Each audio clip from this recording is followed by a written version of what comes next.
stage, it will be on the test.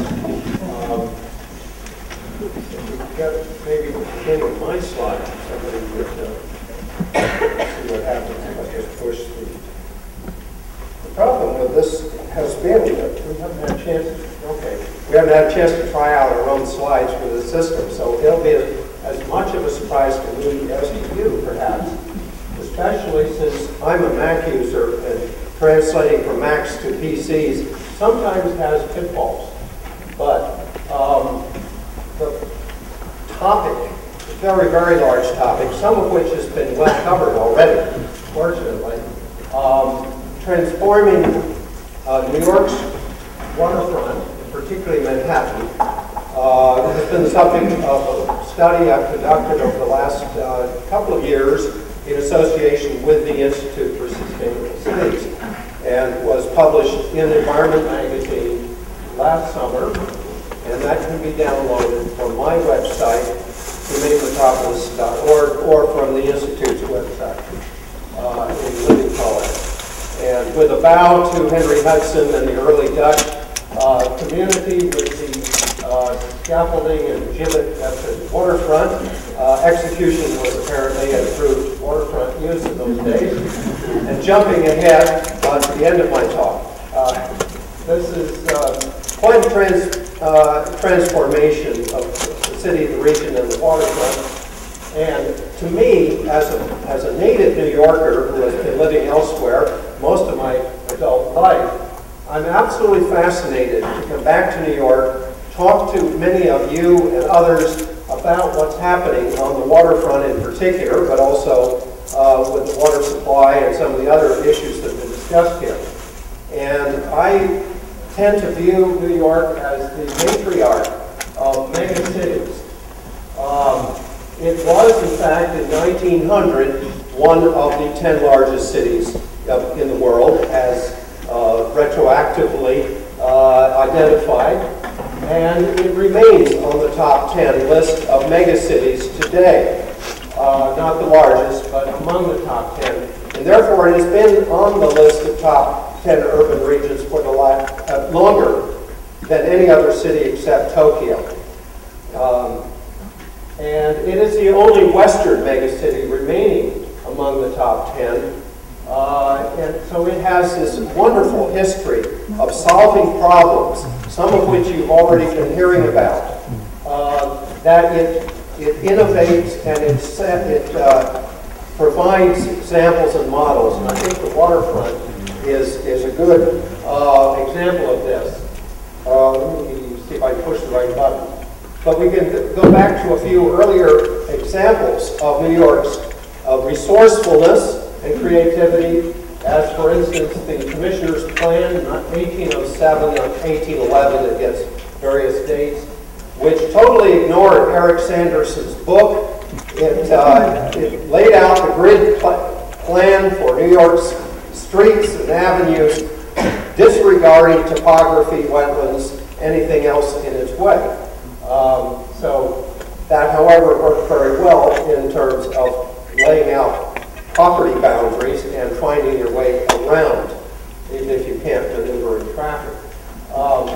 The Croton Water Aqueduct and Reservoir was another really outstanding New York contribution, dating back really to the Romans for precedent, and that was expanded tenfold by the watersheds and reservoirs across the Hudson River in the late 19th and early 20th century. Central Park, obviously, is part of New York's brilliant legacy of megacity resourcefulness. And as of 1860, you can't see it probably very well, but the park is actually already visible on this bird's eye view of Manhattan, right up in there. So they worked very quickly. It, of course, took much longer to complete the engineering and the landscaping of the park.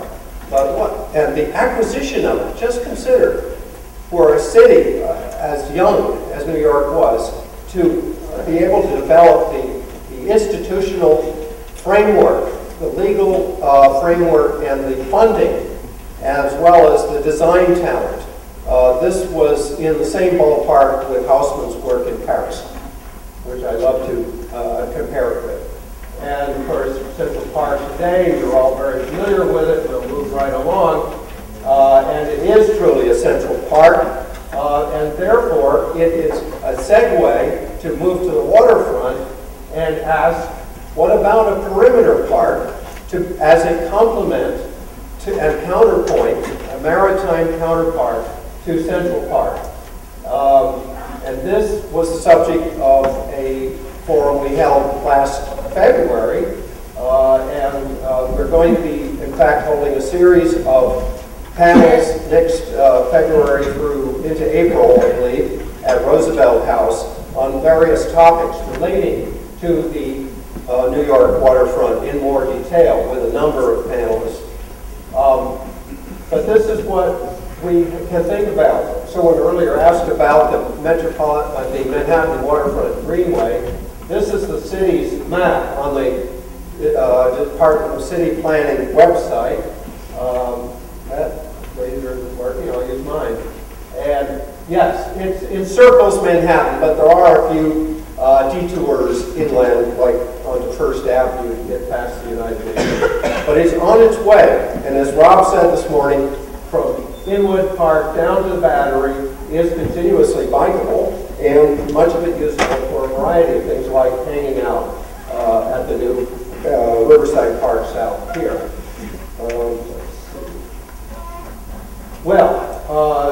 This is an important point that's made in the yellow handout, that Central Park was a single project under unified management, design control, financing, and so on.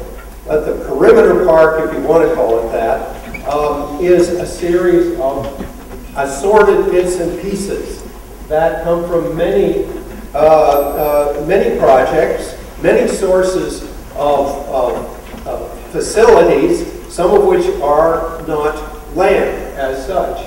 So we have these kinds of elements in the evolving, not all of these are fully operational, of course, but in the evolving waterfront of Manhattan, which we're looking at primarily, and there are counterparts to these in some of the other boroughs as well. Traditional city parks like Riverside Park, developer exactions, public-private redevelopment as at South Street Seaport, commercial recreation, Chelsea Piers. I'll give you a few bits and pieces of sound bites on some of these in a moment. Fascinating to me to visit the Riverbank State Park on top of the North River sewage plant. If you haven't been there, there's a bus that goes directly up there. I think the 9th Avenue bus. It is just an amazing state park on the doorstep of Harlem with a very interesting history.